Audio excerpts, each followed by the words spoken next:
The music stopped the second I unlocked the front door. Not because they heard me. Because the speaker battery died. That silence hit harder than the noise ever could. I stood there with my overnight bag still in my hand, staring at my younger brother barefoot on my coffee table holding a beer. My mother was in the kitchen laughing with two relatives I barely recognized. Someone had dragged patio chairs into the living room. There were cigarette burns on the hardwood floor. For a second nobody noticed me. Then my sister turned around and froze. "Oh," she said quietly. That one word told me more than the mess did. I should have walked out right then. Something felt off immediately. Not the party itself. My family had always treated boundaries like suggestions. It was the confidence. The comfort. Like they belonged there.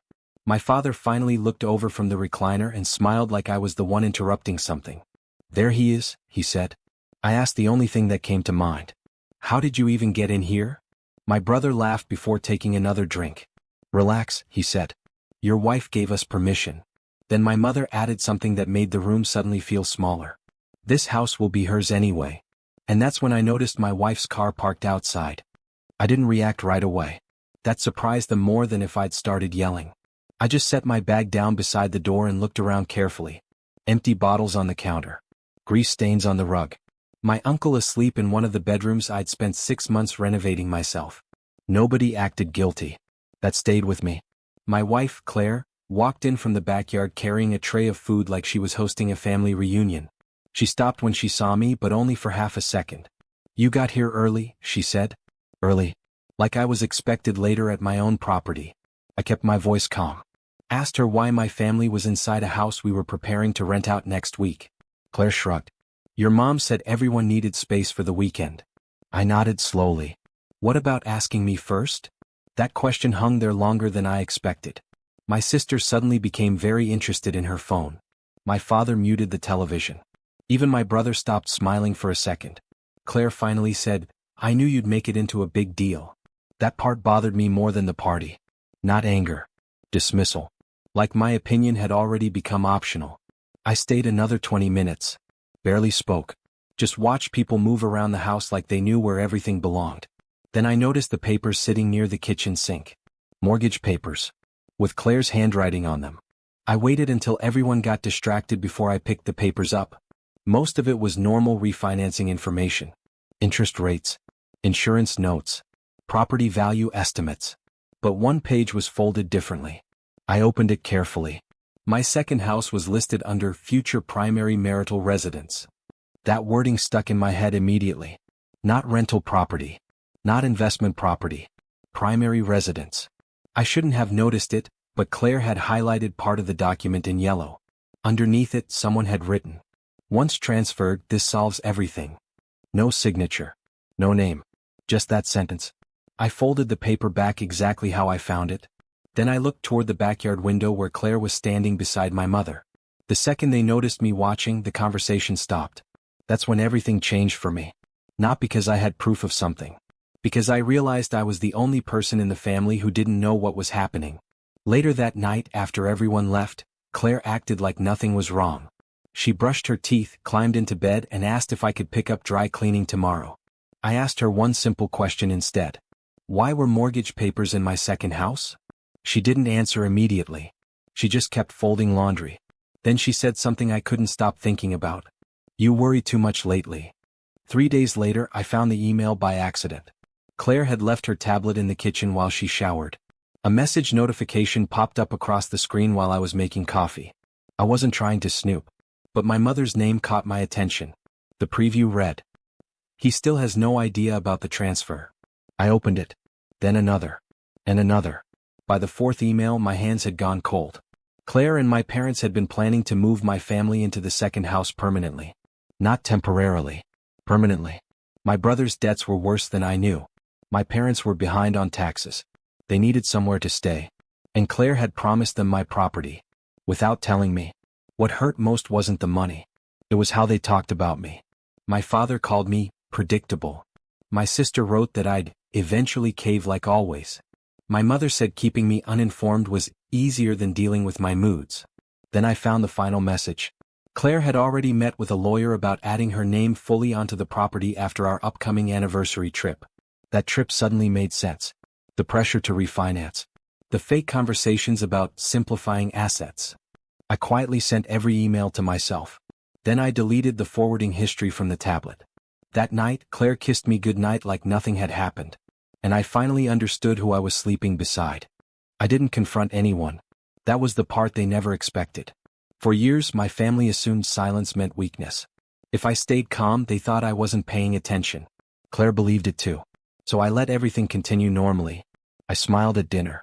Helped my father move furniture. Even listened while my brother complained about money inside the very house they were trying to take from me. Meanwhile, I started preparing quietly.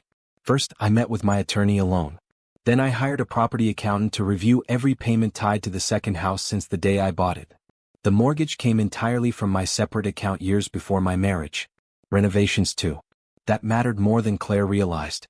I also installed new security cameras around the property. Small ones. Hidden well enough that nobody noticed. Within a week, the footage showed my relatives entering the house whenever they wanted. My mother had her own key. So did my sister. One afternoon, I watched Claire walk through the empty rental property with a realtor I'd never hired. She pointed around the living room while talking like she already owned the place. I kept the footage saved in 3 different locations. Then something happened that made me stop feeling angry altogether. I heard my wife laughing about me when she thought I was asleep. The laugh woke me around midnight. Claire was downstairs on speakerphone with my mother. I couldn't hear every word, so I stayed near the top of the stairs without making a sound. Then my mother said, "Once his name comes off everything, he'll finally grow up." They both laughed again. Claire answered, "He still thinks this anniversary trip is about reconnecting." I remember gripping the railing so hard my hand cramped. A few seconds later, Claire said something worse. "The lawyer already prepared the updated paperwork. I just need him relaxed enough to sign." That was it. No misunderstanding. No confusion. They had a plan. The next morning, I called my attorney from work and asked him to move faster. By the end of the week, we had copies of every email, security recording, financial record, and property document organized. Then I made one more call. The realtor Claire had been secretly meeting. Turns out she'd introduced herself as co-owner of the property. She'd even discussed letting my parents move in after a family transition. The realtor sounded nervous once I explained the actual ownership situation. He agreed to provide written statements if needed. That weekend, Claire reminded me to pack for our anniversary trip. I told her I couldn't wait. And for the first time in weeks, I think she actually believed me. She had no idea I'd already arranged something else for the morning after we returned. Our anniversary trip lasted 4 days. Claire acted affectionate the entire time. Smiling. Holding my hand. Talking about fresh starts. Twice, she brought up signing paperwork after we got home to make future planning easier. I agreed to everything. That part still bothers me a little. How easily she lied while looking directly at me. The morning after we returned, my parents and siblings arrived at our house before noon. Claire had invited everyone for brunch. I already knew why. The folder sitting on the dining table gave it away immediately. Claire poured coffee while my father grinned at me like the deal was already done.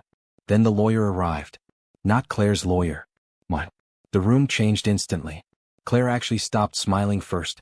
My attorney placed several printed documents on the table beside the untouched brunch plates. Property records. Financial statements. Copies of emails. Security images showing my relatives entering the house repeatedly. Nobody spoke for almost 10 seconds. Then my mother quietly said, "What is this?" My lawyer answered for me. "It's evidence." Claire tried recovering fast. Said everything was misunderstood. Claimed they were only helping manage the property. Then my attorney slid over the final document. A post-nuptial agreement Claire had secretly prepared for me to sign. The same agreement that would have transferred partial ownership of my second house to her. With her own highlighted notes still attached. And that's when my brother made the mistake that destroyed all of them. My brother lost his temper first. He stood up so fast his chair hit the floor. "You were supposed to sign it already?" he snapped at Claire. The second the words came out, the room died. Claire turned pale immediately. My mother started talking over him, trying to control the damage, but it was too late. Nobody could pretend anymore. My attorney calmly pushed another folder across the table. Inside were divorce papers. Claire stared at them without touching a single page. I finally spoke after nearly 20 minutes of silence. "I would have helped all of you," I said. "You just decided lying was easier." Nobody argued with that. Because it was true. The second house never got transferred. My lawyer had already secured everything before the trip. The realtor's statement, the financial records, the emails, the recordings, all of it made the situation simple legally. Claire moved out within 2 weeks. My parents stopped calling after the divorce became official. My brother tried apologizing once, but it sounded more desperate than sincere. A few months later, I rented the second house to a retired couple from Michigan. Quiet people. Respectful people. Sometimes I still think about that first night walking through the front door. How everybody looked completely comfortable taking something that wasn't theirs. That was the part one never forgot.